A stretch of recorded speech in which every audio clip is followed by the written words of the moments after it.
네, 여러분 안녕하세요. 뉴스입니다. 이재명 대표가 대선 이후에 주식을 산 부분을 두고 민주당의 전재수 의원이 실망스럽다라고 비판을 했었죠. 그러나 국민들은 전재수 의원의 비판을 오히려 더 비판하고 있습니다. 이에 대해서 오늘 안민석 의원도 이재명 대표에게 비판하는 것은 갈치 정치라면서 앞장서서 이재명 대표를 옹호하고 나섰습니다. 안민석 의원은 CBS 김현정 뉴스쇼 출연해서 이렇게 말했습니다. 윤석열 정권의 문재인 대통령을 향한 정치 보복, 이재명 대표를 향한 정치 탄압은 대선 때 예견됐는데 현실로 드러나고 있고 지금 여야가 대치정국에 있다. 이때 총구를 외부를 향해야지 혹시라도 총알 한두 개가 내부를 향하게 되면 굉장히 치명적으로 철저히 절제해야 한다. 이 시국에서 갈치 정치는 굉장히 심각한 해당 행위인데 가을이 되니까 갈치 정치가 스멀스멀 올라온다라고 직격을 했습니다. 그렇죠. 진행자가 어제 전재수 의원이 대선에서 지고 다들 널브러져 있는 상황인데 이재명 대표 혼자 정신 차리고 주식 거래를 했다. 실망스럽다라고 발언했다. 갈치 정치인이 혹시 전재수 의원을 뜻하는 거 아니냐라고 묻자 안민석 의원은 전재수 의원을 굉장히 아끼고 좋아한다. 결코 전재수 의원이 갈치 정치인의 부류라고 보지 않는다. 좌절에 빠져 있는 것하고 주식을 투자하는 것은 다르다. 객장에서 가서 사는 것도 아니고 핸드폰으로 그냥 투자할 수 있다. 그것을 전재수 의원처럼 남으라는 것은 너무 좀 과하지 않았나. 국방위원이 방산 주식을 샀으면 문제겠지만 이재명 대표가 주식 매입한 시점은 5월 2일로 그때는 국회의원 보궐선거 출마 결정도 하지 않았을 때다. 국회의원 당선된 다음인 6월 중순쯤 이 대표를 따로 만난 적이 있는데 그때만 하더라도 상임위를 어디로 해야 될지 묻곤 하더라라고 말하면서 방산 주식과 이재명 대표의 소속 상임위인 국방위를 연결하면 곤란하다라고 선을 그었습니다. 그러면서 주식은 투자 행위지 투기 아니다. 대선 떨어진 사람이 대선 끝나고 2개월 정도 지난 시점에 주식을 산 것을 문제 삼는 것은 온당치 않다라고 말했습니다. 자, 안민석 의원이 확전을 피하기 위해서 전재수 의원에게 갈치 정치인의 부류라고 보지 않는다라고 우회적으로 돌렸지만 당내에는 전재수 의원 같은 자들 적지 않을 것입니다. 웃기는 자들이죠. 주가 조작으로 수십억 차익 챙긴 김건희에게는 침묵하고 정당한 주식 매입을 한 이재명 대표에게 더 손가락질하는 더럽고 추악한 자들 참 많습니다. 무엇을 위해, 누구를 위해 그런 편협한 잣대를 들이대는지 뒤돌아봐야 할 것입니다. 또한 안민석 의원은 김용민 의원이 윤석열 퇴진 발언한 부분을 두고도 이렇게 말했습니다. 윤 대통령 퇴진 발언을 한 김용민 의원의 용기에 대해서 지지한다. 실제 김용민 의원의 발언이 특별한 것도 아니고 그런 취지의 주장은 이미 광화문 촛불 시민들이 다 하고 있는 주장이다. 국회가 대통령의 무능과 잘못에 대해 탄핵할 수 있는 탄핵소추의 권리는 법에 보장돼 있다.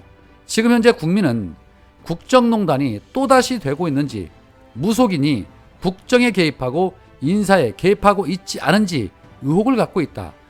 천공이라는 분의 동영상이 있었고 다음에 조문이 취소됐다. 그게 인과관계다. 이게 우연의 일치일지 어떤 인과관계가 있는 건지 그건 국정조사를 해야 한다라고 강조를 했습니다. 해야죠.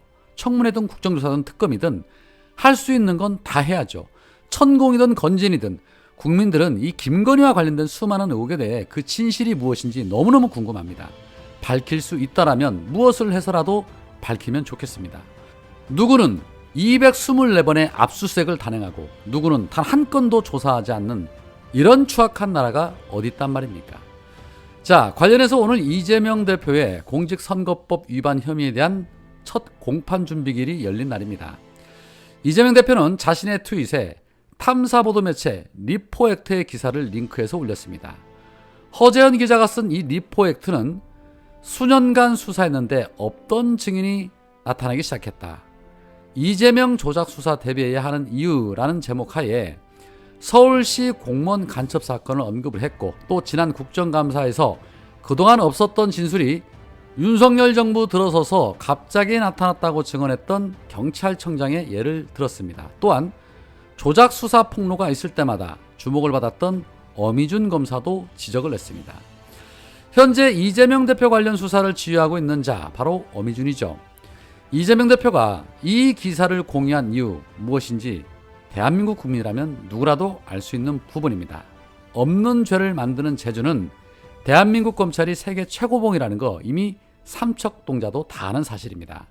한마디만 해라, 나머지는 우리가 알아서 한다라는 그 말이 그동안 세간에 떠돌았던 것처럼 이재명 대표를 잡기 위해 저들은 온갖 방법을 동원할 것입니다. 허재현 기자는 끝머리에 이런 말을 했습니다. 민주당은 긴장해야 한다. 이재명 대표에 대한 검찰의 수사는 시작부터 정치적이었고 그 결말도 정치적으로 끝날 가능성이 크다. 아무리 유능한 변호인들이 재판정에서 이 대표를 잘 변호를 해도 법의 논리만으로 사건이 끝나지 않을 것이다. 검찰의 조작 수사를 막는 건 판사가 할 일이 아니다. 국회 권한으로 막아야 하고 그건 민주당의 역할이다 라고 말했습니다. 상황이 이러할진데 저들과 결을 같이 하며 내부 총질이나 해대는 한심한 족속들이 있다는 것이 더 분노스럽습니다. 총선 머지않았죠. 다 기록하고 있습니다. 한편 어제 윤석열이 카카오 사태를 두고 국가가 개입해서 독과점을 막겠다는 충격적인 발언을 한 바 있습니다. 정작 독재는 본인이 하고 있으면서 자유시장 경제 파괴를 부르는 그야말로 엄청난 발언이었죠. 자, 그런데 이 발언이 있은 후에 윤석열은 수석비서관 회의에서 또 이런 발언을 했습니다.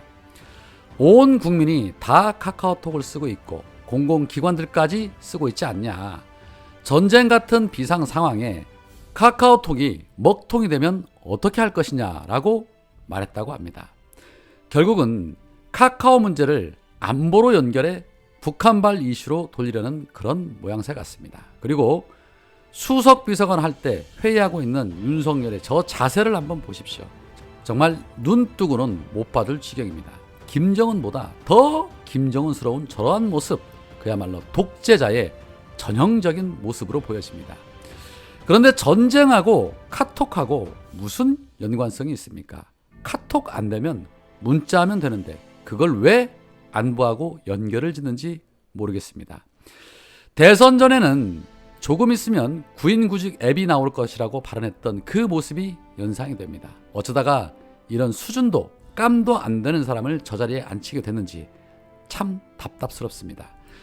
국민은 카톡이 안 되는 게 걱정되는 것이 아니라 당신 때문에 전쟁 날까봐 그게 더 걱정스럽습니다. 제발 아무것도 안 하고 가만히 있으면 알아서 잘 돌아가니까 제발 좀 나대지 않았으면 하는 게 아마도 우리 국민들의 마음일 것입니다. 그리고 속히 퇴진하길 바라는 것 역시도 우리 국민들의 공통된 마음일 것입니다. 오늘은 여기까지입니다. 고맙습니다.